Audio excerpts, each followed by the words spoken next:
একটু পরে উঠছি।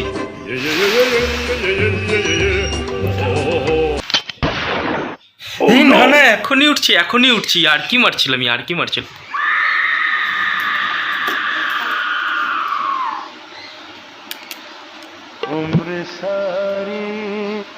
না ফ্রেশ না, সারাদিন ফোনটা নিয়ে কি তোর এত ছাগল কোথাকার।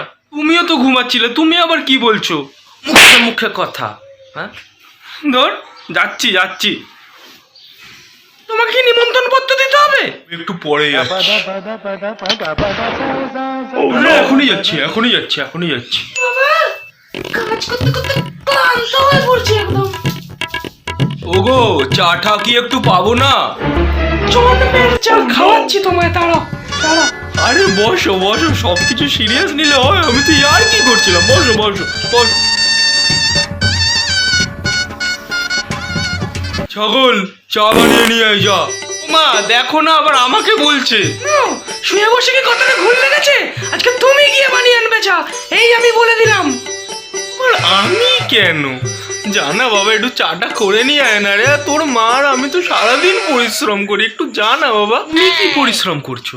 শুয়ে বসে সারাদিন থাকা এটা কি কম পরিশ্রমের? তোমার পরিশ্রম হচ্ছে, যাও নাহলে দুপুরের রান্না কিন্তু আজ আমি তোমাকে দিয়ে করাবো, বলে দিলাম। আমি যাচ্ছি। আরে এই যে ছাগল কান্তি চরণ, মনে বলেছি বলে মজা পাওয়ার কিছু নেই, ঝাঁটাটা নিয়ে ঘরটা ঝাঁট দিয়ে ফেলো। এখন পারবো না মা। বিনা মানে ঝাঁটার পেছন কিন্তু তোর পিঠে একদম গেঁথে দেবো, বলে দিলাম আমি একদম। ঠিক আছে করে দিচ্ছি, ঝাঁটাটা দাও। সার্কাস চলছে বলে মনে হচ্ছে, নিজের কাজটা করো কি, যাও। হ্যাঁ যাচ্ছি।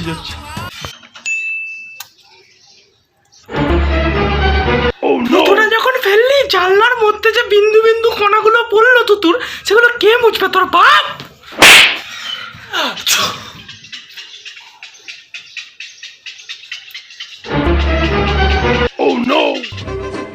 মা বাবা বলিস না। ঠিক আছে মাকে বলবো না, কিন্তু আমার মোবাইলের রিচার্জটা একটু করে দাও, জানোই তো নেট করতে পারছি না। আমার কাছে এখনো তো পয়সা নেই। তাহলে মা আস্তে করে দেবো, একটু পরে করে দেবো। আমার ফোনের রিচার্জটা একটু করে দিও তো। ঠিক আছে আসি।